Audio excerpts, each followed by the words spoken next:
చంద్రబాబు నాయుడు గారు రాజధాని అమరావతి అని చెప్పాడు.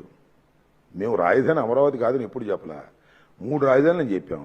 చంద్రబాబు నాయుడు గారు 1,00,000 కోట్లు ఖర్చు పెట్టడానికి సిద్ధంగా ఉన్నాడు, అంతే కదా. ఇవాళ 1,00,000 crores he spending in Amaravati.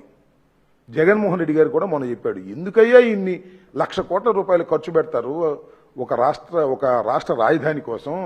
ఈ గుంటూరు విజయవాడ మధ్యలో ఒక 500 ఎకరం తీసుకుంటే అయిపోతుంది కదా అని కదా చెప్పింది.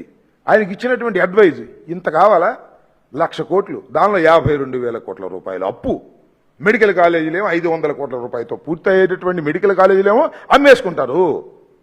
అవసరం లేనటువంటి రాజధాని కోసం 1,00,000 ఎకరాలు సేకరిస్తారు. అవసరం లేని రాజధాని కోసమేమో 1,00,000 కోట్లు కుమ్మరిస్తారు. ఏంటంటే నాకు అర్థం కాలేదు.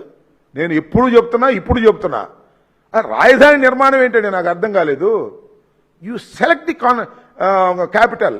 గుంటూరు సెలెక్ట్ చేసుకుంటావా, నెల్లూరు సెలెక్ట్ చేసుకుంటావా, లేక అనంతపూర్ సెలెక్ట్ చేసుకుంటావా, వైజాగ్ సెలెక్ట్ చేసుకుంటావా, విజయవాడ సెలెక్ట్ చేసుకుంటావా, అంతే. రాజధాని నిర్మాణం ఏంటి నాకు అర్థం కాలేదు. రాజధాని సృష్టిస్తారా నాకు అర్థం కాలేదు. హైదరాబాద్ ఏమన్నా సృష్టించారా రాజధానిని? రాష్ట్రం విడిపోయినప్పుడు లేదా కలిసినప్పుడు, సంయుక్తంగా కలిసినప్పుడు కర్నూలు నుంచి రాజధానిని హైదరాబాద్కు షిఫ్ట్ చేశారు. హైదరాబాద్ ఏమన్నా నిర్మించారేంటి అక్కడ నాకు అర్థం కాలేదు. హైదరాబాద్ ఏమన్నా నిర్మించలేదుగా, హైదరాబాద్ డెవలప్ అయిపోయింది, దట్స్ ఆల్. నువ్వు కూడా గుంటూరు విజయవాడ మధ్యలో నువ్వు రాజధాని పెడితే ఎవడు కదన్నాడు? దానికి 52,000 కోట్లు అప్ప, మళ్ళా 1,00,000 ఎకరాలు మళ్ళీ సేకరణ, మళ్ళీ అప్పు కావాలా? అన్ని తీసుకొచ్చి ఎవరినెత్తిన పెడతావు నాకు అర్థం కాలేదు. ఆఫ్టర్ ఆల్ రాజధాని అంటే ఏంటి? ఆఫ్టర్ ఆల్ ఒక శాసనసభ, ఒక హైకోర్టు, ఒక సెక్రటేరియట్ అయిపోయా. ఆ చుట్టూలో డెవలప్మెంట్ జరిగిపోద్ది. ఏం సృష్టించారు చెప్పండి నాకు? హైదరాబాద్లో, బెంగళూరులో ఏం సృష్టించారు, మెడ్రాస్లో ఏం సృష్టించారు? ఇది పెద్ద మొగోడు వచ్చి సృష్టించారు నాకు అర్థం కాల. ఆకాశం నుంచి తీస్తాడు ఒక రాజధానిని. అమరావతి అంటే ఎక్కడ అమరావతి రాజధాని? ఎప్పటికైద్ది? తీసుకొచ్చి పెద్ద గుంటలో పెట్టాడు. నీళ్లు దోడాల్సి వస్తుంది రోజును, వర్షం పడితే నీళ్ళు వెళ్ళవు. దానికి మళ్ళీ పెద్ద స్కీము, దానికి కొండవీటి వాగు నుంచి లిఫ్టు, దానికి చెరువులు. ఏంది? ఏమవుతుంది రాష్ట్రం నాకు అర్థం కాలేదు. రాష్ట్రం ఇప్పటికే రాష్ట్రంలో వనరులు లేక ఇబ్బంది పడతా ఉంటే ఇంకా నువ్వేదో సంపద సృష్టిస్తానని చెప్పేసి అప్పుడు సృష్టించేటువంటి కార్యక్రమం చేస్తున్నాడు. రాష్ట్రానికి పచ్చి ద్రోహం చేస్తున్నటువంటి వ్యక్తి నారా చంద్రబాబు నాయుడు గారని మరొకసారి ఘంటాపథంగా చెప్పదలుచుకున్నాం. ఇంకా ఒక విషయం చెప్తున్నా, మేము మొన్న చెప్పింది జగన్మోహన్ రెడ్డి గారు చాలా స్పష్టంగా చెప్పాడు. చంద్రబాబు నాయుడు గారు చేస్తున్నది తప్పు. ఆయన చేయదలుచుకుంటే, సింగిల్ రాజధానిగా పెట్టదలుచుకుంటే గుంటూరు విజయవాడ మధ్యన 500 ఎకరాల్లో నిర్మించవచ్చని సలహా ఇచ్చారు. మేము 3 రాజధానులని చెప్పాము. అన్ని ప్రాంతాలు మాకు సమానం అనే ఉద్దేశంతో మేము పార్టీ ఓడిపోయాము. ఇవాళ ఇంకా దాని మీద చర్చ జరగలేదు. మేము 3 రాజధానికే కట్టుబడి ఉంటామా, లేకపోతే ఒక రాజధాని కట్టుబడి ఉంటామా అనేది చర్చ జరగలేదు. చర్చ జరిగిన తర్వాత నిర్ణయించుకుంటాం. అంటే మీరు అడుగుతున్నారంటే ఏంటి అర్థం? ఒకటి మాత్రం నాకు చాలా సంతోషంగా ఉంది. అదేంటంటే, ఏమండి మీరు అధికారంలోకి వస్తే ఏంటి పరిస్థితి అడుగుతున్నారు అన్ని చోట్లకి ఎక్కడికి వెళ్ళినా. అంటే మేము అధికారంలోకి వస్తున్నామనే విషయాన్ని ఆ ప్రశ్నించే వాళ్ళందరికీ అర్థమైపోయింది అనమాట. ఏది సంవత్సరం నిండి ఇంకా సంవత్సరం 6 మాసాలు కూడా కాల. మీరు అధికారంలోకి వస్తే ఏమండి ఈ మెడికల్ కాలేజ్ సంగతి ఏంటి అడుగుతున్నారు. మీరు అధికారంలోకి వస్తే అమరావతిలో ఉంటారా అడుగుతున్నారు. మీరు అధికారంలోకి వస్తే ఏంటి అని అడుగుతున్నారు. మేము అడగడమే కాదు, లోకేష్ కూడా చెబుతున్నాడు, మేము ఊరు వెళ్ళామండి, అక్కడ జగన్మోహన్ రెడ్డి గారు అధికారంలోకి రావడానికి గ్యారంటీ ఏంటి అని అడుగుతున్నారంట.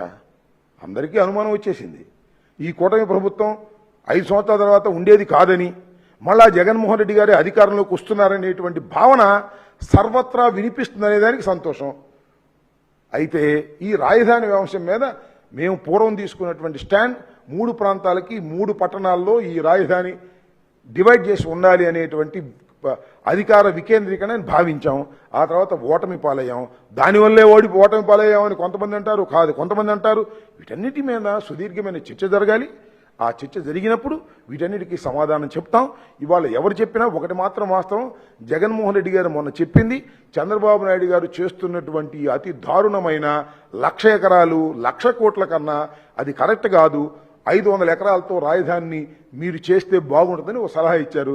ఆ సలహా మేము పాటించము, గంగలోనే దూకుతాము, లేదా కొండవీటి వాగులోనే దూకుతాము, లేదా ఈ గుంటలోనే రాజధాని పెడతాము, ఈ గుంటలోనే వేల కోట్లు లక్షల కోట్లు ఖర్చు పెడతామంటే ఆయన కర్మ. దానికి ప్రజలు బాధ్యత వహించాల్సిన పరిస్థితి. ఇవాళ లబోదిబం అంటున్నారండి అమరావతిలో ఉన్నటువంటి రైతాంగం. చంద్రబాబు నాయుడు గారికి ఓట్లు వేసినటువంటి రైతాంగం లబోదిబం అంటున్నారు. ఏంది కర్మ అని. 52,000 ఎకరాలు ఇస్తే దానికి దిక్కు లేదు, మళ్ళీ 43,000 ఎకరాలు మేము ఎక్వైర్ చేస్తామని చెబుతున్నాడు. సిగ్గుశరం లేదని వాళ్ళే లబోదిబం అంటున్నారు. చంద్రబాబు నాయుడికి సంబంధించిన వాళ్ళేం వైసీపీ వాళ్ళు కాదు, వాళ్ళే లబోదిబం అంటున్నాడు. వాళ్ళు ఏడుపులు కొట్టుకుపోతాడు చంద్రబాబు నాయుడు, గుర్తుపెట్టుకోమని మనం చేస్తున్నా. మొన్న ఏంటంటే రాజధాని మునిగిందంటే అక్కడ రాజధాని మునిగిందంటే మేము ఒప్పుకుంటాం అన్నారు. ఎందుకు పాల్గొట్టారే?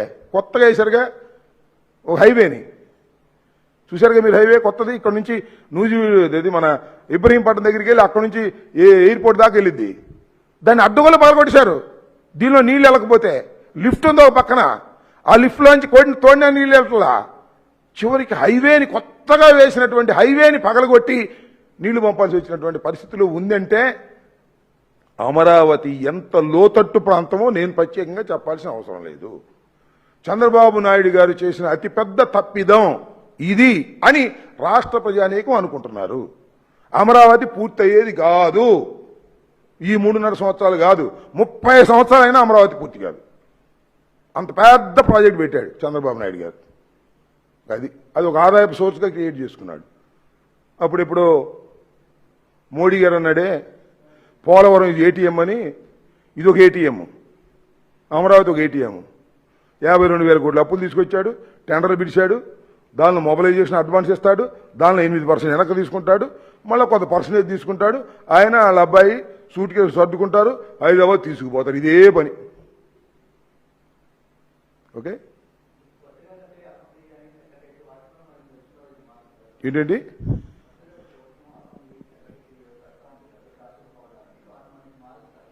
ఎవరు మేము వచ్చినాక తొందర ఎందుకు ఇంకా చెప్తాం, ఇంకా ఆలోచిస్తాం. ఇప్పుడు మా పూర్వపు విధానం 3 రాజధానులు, దాని నుంచి ఇంకా పూర్తి చర్చ జరగాలి. చర్చ జరిగిన తర్వాత మా నిర్ణయాలు ప్రకటిస్తాం. ఇంకా 3.5 సంవత్సరాలు ఉందనుకుంటున్నాం మేము, లేదా మేము అధికారంలో రావడం ఇంకా 3 సంవత్సరాలు ఉందని మేము అనుకుంటున్నాం.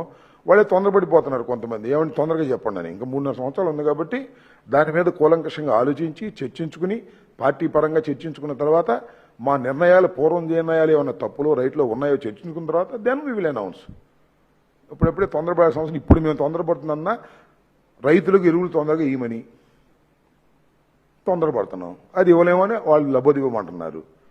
అదేవిధంగా ఈ రాజధాని సంగతి ఏంటో తేల్చమని తొందరపడుతున్నాం. ముందు ఆయన చేయాల్సిన ఆయన చేయనియండి.